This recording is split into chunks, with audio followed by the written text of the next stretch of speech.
Kejadian semacam ini lazimnya disebut bencana alam atau musibah. Nah, bagaimana sesungguhnya konsep Islam melihat bencana alam ini? Dalam Islam, bencana alam terdiri dari 3 kategori. Yang pertama, bencana alam berupa ujian. Yang kedua, bencana alam yang sifatnya teguran. Dan yang ketiga, bencana alam yang sifatnya berupa hukuman. Apa bedanya antara ujian, teguran, dan hukuman? Bedanya tergantung siapa yang menjadi sasaran bencana alam itu. Para pendengar yang saya muliakan, mari kita lihat lebih jauh lagi. Yang pertama, bencana alam berupa ujian. Siapa gerangan manusia yang tertimpa dengan ujian? Yaitu mereka yang rajin beribadah kepada Allah, tekun menghindari larangan-larangan Allah, taat melaksanakan perintah-perintah Allah, tetapi tetap kena musibah. Orang-orang semacam inilah yang diberikan ujian berupa bencana alam. Biasanya orang yang diuji itu akan naik kelas.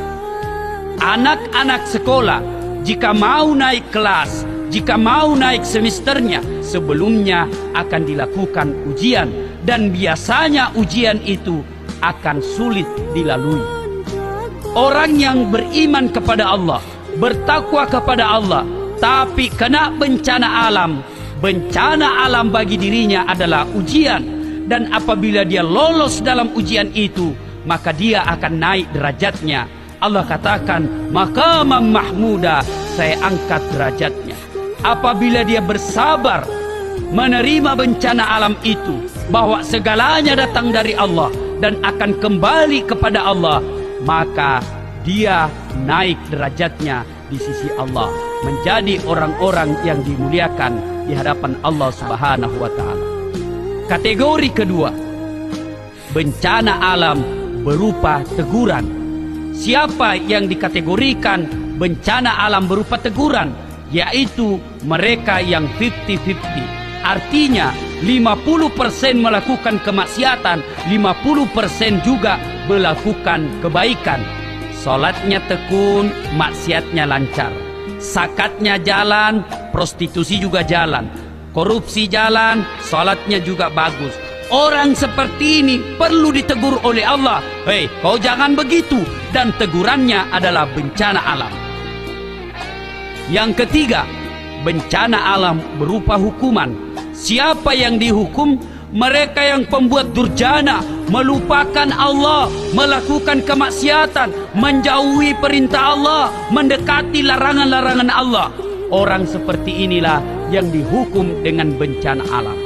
Nah, sekarang bencana alam di Aceh, apakah dia ujian, apakah dia teguran atau hukuman? Hanya orang-orang Aceh sajalah yang lebih tahu. Apakah dia diuji, apakah dia ditegur, apakah dia dihukum? Hanya mereka lah yang tahu. Bencana alam tsunami, tapi di sisi Allah ada yang diuji, ada yang ditegur, juga ada yang dihukum. Biasa saya ketawa dalam hati jika ada orang yang datang sama saya. Dia tidak sholat, tidak puasa, tidak zakat, tidak naik haji padahal sudah mampu. Tiba-tiba dia kena bencana alam. Dia datang kepada saya, Ustaz, dicobakah ini ya Ustaz?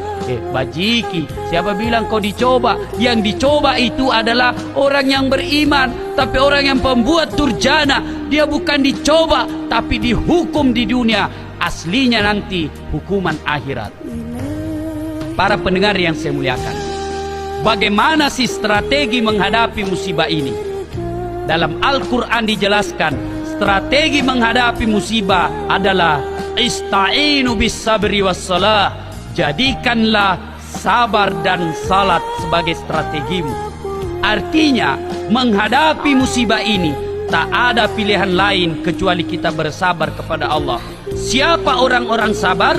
Allah katakan, alladzina idza adzabathum musibah qalu Inna lillahi wa inna ilaihi raji'un. Apabila tertimpa musibah, dia akan mengatakan segalanya datang dari Allah dan segalanya akan kembali kepada Allah. Strategi yang kedua untuk menghadapi musibah adalah solat. Dalam arti peliharalah solat dalam kehidupan ini. Memelihara solat menurut para ahli tafsir Al-Quran meliputi yang pertama, pelihara dalam arti melaksanakan dan jangan menunda-nunda solat. Yang kedua, pelihara dalam arti solatlah tepat pada waktunya, jangan mengulur-ngulur waktu-waktu solat. Yang ketiga, peliharalah solatmu dalam arti perhatikan rukun dan syarat-syarat solat. Dan yang keempat, peliharalah solatmu dalam arti aplikasikan nilai-nilai solat dalam kehidupan sehari-hari. Para pendengar yang saya muliakan, untuk meredam murka Allah, untuk menghindari bencana alam, dalam Al-Quran juga dijelaskan. Yang pertama, upaya yang kita lakukan untuk meredam bencana alam, tu'minuna billah, beriman kepada Allah dengan sepenuh hati. Bagaimana orang beriman? Ringkasnya, melaksanakan apa yang diperintah oleh Allah dan berupaya menghindari larangan-larangan Allah. Yang kedua, warasulihi, beriman kepada Rasul, artinya mengamalkan sunnah-sunnah Nabi. Ini berarti orang-orang yang menginjak-injak sunnah Nabi, melalaikan sunnah-sunnah Nabi dalam kehidupan sehari-hari, sama halnya mengundang bencana alam di permukaan bumi ini. Yang ketiga, wasilatil arham, tegakkan silaturahmi atau hidupkan ukhuwah Islamiyah, tegakkan persatuan dan kesatuan umat. Berarti pula orang yang memutuskan silaturahmi, orang yang suka bermusuh-musuhan, sama halnya mengundang bencana alam di muka bumi ini. Para pendengar yang saya muliakan, peredam murka Allah yang keempat adalah makmurkan masjid Allah.